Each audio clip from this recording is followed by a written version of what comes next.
May tanong sa akin, Sir, tanong ko lang po, abogado po ba kayo? Kasi iba yung sinasabi sa sinasabi ng abogado.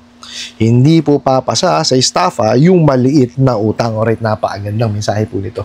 Pero bago ho natin sasagutin, imbitahan ko ho muna sana kayo na pakisuportahan po sana ang aking mga social media accounts sa YouTube, Facebook, and TikTok. Okay, dito po sa video natin, liliwanagin po lang natin, kasi tinatanong po nung nagpadala ng mensahe kung tayo po yung abogado, at saka iba daw po yung sinasabi ko, tsaka nung abogado, kasi daw po hindi daw po papasa sa estafa yung maliit na halaga. Baka lang po nagkaroon ng konting confusion or mayroon lang pong hindi naintindihan.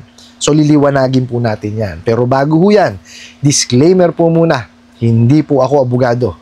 Ako po yung maniningil. Lahat po na sinasabi natin sa ating mga video is based on my experience at syempre po sa ating pong pagsasaliksik at pagtatanong sa mga kaibigan po nating abogado. At isa pa po, hindi ko po kinukonsinte ang hindi pagbabayad ng utang dahil ang utang ay responsibilidad at obligasyon na dapat po nating bayaran. Ang hindi po ako pabor ay doon sa maling pamamaraan po utang at maling pamamaraan ng paniningil. Sagutin po natin yung pinadala pong mensahe. So, ang tanong nga po is kung abogado daw po ako. Kasi iba daw po yung sinasabi ko doon sa sinasabi po ng abogado kasi hindi daw po papasa sa estafa pagka daw po maliit yung halaga. Okay, so doon muna tayo sa unang tanong kung abogado po ako. Well, nakasama naman ho yan sa disclaimer ko lagi. Okay? Baka lang po hindi nyo na pakinggan ng maigi, hindi po ako abogado. Ako po'y maniningil. Lagi po yan ang sinasabi ko sa aking mga video. Para lang po maliwanag at hindi po ma-confuse yung mga nanonood po sa akin. So, baka rin po, kayo po, nung pinanonood nyo yung sa abogado, na pinanonood nyo, na-confuse lang din kayo. Pero liliwanagin ko po sa inyo, na hindi po ako abogado, ulitin po natin. So, doon na tayo sa pangalawang kasi po, ang sabi niya, iba daw po yung sinasabi ko sa sinasabi ng abogado kasi hindi daw po papasa ng estafa yung maliit na utang. Okay, ito lamang po yan. Kasi ang estafa naman po, hindi naman po usapin ng ng halaga eh. Okay? Ang estafa po kasi is base yan dun sa deceit and damage na nagawa. Kasi niloko mo siya at nilinlang eh, para ikaw makakuha ka ng regardless yan, kung pera yan or gamit yan o ano maman eh. Basta ikaw nanloko ka, may deceit na nangyari. Estafa po yun. Okay? Pero, ito naman po, yung pinaka halaga niya na involved, doon naman po nagbabase sa penalty. Okay, may epekto yan. Basahin po natin kasi po ito pong estafa is nasa nasa revised penal code po natin, yung article 315 nga po. Nagkaroon po ng revision, okay? Ito po yung Republic Act number 10951.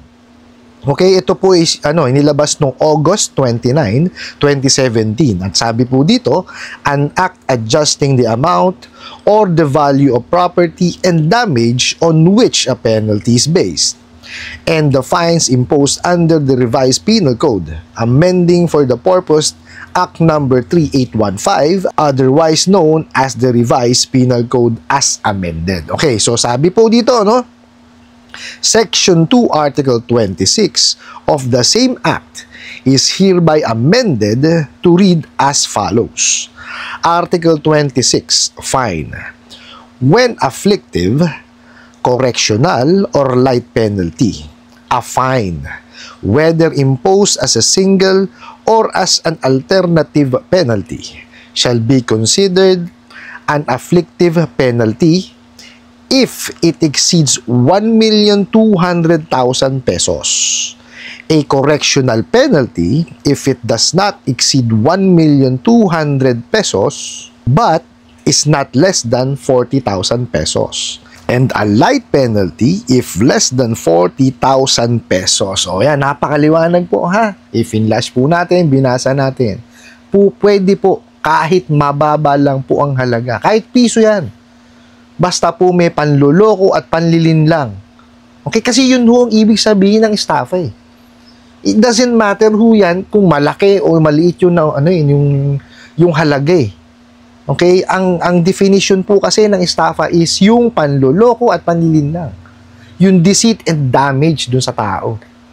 Okay po, sana lamang po kasi at naintindihan ko po na mahihirap talagang intindihin ng batas. Kaya nga po ako pagka yung ganitong usapin tungkol sa sa mga batas na ganyan, estafa, small claims, kumukonsulta po ako sa aking mga kaibigan at mga kumparing abogado kasi hindi ho po pwede magdunong-dunungan diyan dahil hindi naman ho ako abogado eh. Kaya nakita nyo nga po, di ba? Sa disclaimer ko, sinasabi ko po sa inyo, hindi po ako abogado. Tsaka nag-aabiso rin po ako pagka kayo, medyo mayroong gusto kayong paglilinaw doon sa mga nyo, dumulog kayo sa mga abogado. Kasi po sila ang makakasagot niyan. Hindi ho kasi hindi ho basta-basta yan. Pinag-aaralan po nila ng matagal yan eh. Di po ba? Ngayon, ito pong mga sinasabi ko dito is based on my experience, at saka po sa pagtatanong po sa mga kaibigan po nating mga kaabogado. Kasi po, kahit papaano naman po is may 26 years plus tayong experience po sa paniningil, sa industriya po ng lending and financing. And sa linya ho kasi ng trabaho ko, kasama ho kasi yan yung pagdidemanda, lahat yan kasama sa amin eh. Hindi lang naman ho kami paniningil per se. Okay? Kasi kailangan namin ma-involve dun po sa paghabla ng small claims dahil kami po nakakaalam nung account eh. Diba, kung naalala nyo po, sabi ko sa inyo, ang mukha po nung kumpanya ng lending is yung mga maniningil. Sila po ang nagre-represent eh. Kaya pagka ikaw nang haras ka ng walang yaka, so ibig sabihin yung kumpanya mo ganun talaga. Kasi ikaw ang mukha nun eh. Diba? Kaya nga kami nakakaalam nung account. Kami ang nagre-represent dun sa company namin pagka nag-file kami ng small claims. At pagka yan, binibistay na o meron ng hearing, kami ho ang umaattend. Kasi mas nakaalam po namin, hindi naman ho po pwede yung may-ari ang umattend. Di po ba? Kami po na maniningil ang atin kasi kabisado namin siya. Detalyado yun, alam namin. Masasabi namin ng buo yun kay judge pagka kami tinanong. Okay po, lilawin po natin wala hong minimum na amount ang estafa. Okay? Kasi po, ang estafa po is based on deceit and damage. Okay? Pero, okay, nagkakaroon po o nagmamatter yung halaga nung kanyang nahiram or kanyang nakuha, base po dun sa magiging penalty o yung hatol. Maaari po kasing makulong yan dahil may criminal liability po yan eh. Hindi ho yan basta-basta. Kaganito po, example, ang penalty, pag aresto mayor, 1 month and 1 day hanggang 6 na buwan. Okay. Pagka po prison correctional, 6 months and 1 day to 6 years. Okay. Ngayon, pagka yan, malala na talaga, ayan, prison mayor. 6 years and 1 day to 12 years. So, ito rin po yung sa binasa ko, pagka yan is 1,200,000 pesos, yan po yung 6 years and 1 day to 12 years. Tapos, pagka naman yan po is hindi hihigit sa 1.2 million pero hindi bababa sa 40,000. Yan po yung 6 months and 1 day to 6 years. Tapos pagka naman yan is hindi bababa, 40,000 pababa, yan po yung 1 month and 1 day to 6 months. Okay, may bracketing po kasi yung penalty. So or yung mga fines di ba? So ito kasi ang usapin po kasi ng estafa, may kulong yan. Kaya, hanggat maaari po, sa mga nanghihiram, wag ho kayong manlolokot mandilin lang kasi pagka ho yan napatunayan na talagang meron kayong ginawang deceit, panloloko at panlilin lang at nagkaroon ng damage nga. Ibig sabihin kasi ng damage, hindi na siya nakasingil eh. Diba? Naglabas siya ng pera, yun yung pinaka-damage niya eh. Sa usaping sa utang po. So, pag yan napatunayan, meron ho kayong may chance talaga kayo na makulong kayo. Kaya wag niyo siyang gagawin. Ngayon, para hindi ho mangyari sa inyo yan, just be honest to yourself. Na i-assess nyo muna yung sarili ninyo. Kung talagang hindi nyo pa ho kaya, wag ho muna kayo manghiram. Okay? Kasi ang nangyayari po, kung ano yung dumaan sa wall, diba? O dumaan sa feeds, hihiraman na kagad. Kasi itong mga bugo katabusadong online lending apps, ginawang normal, yung utang. Ganun nangyayari. Kumbaga, pagka yung may nagipit, hihiraman. Kasi madaling ang hiraman eh. Walang credit investigation eh. Unlike yan sa mga talagang traditional na lending, financing at bangko, talagang dadaan ho kayo sa butas ng karayom. Totoo po yun. Kasi ho, ina-assess ho kasi nila na maigi yan. No? Kumbaga, yung pong ginagawang credit investigation is para sa atin yun na mga nanghihiram. Para hindi ho tayo mapahamak. Inaalam po kasi no, ng mga lending, financing at banks na traditional kung talaga kayo'y may kakayanan. Diba? Kasi hindi ho po pwede na manghihiram lang tayo hindi natin babayaran. Di ho ba? Namuhunan yung mga yan.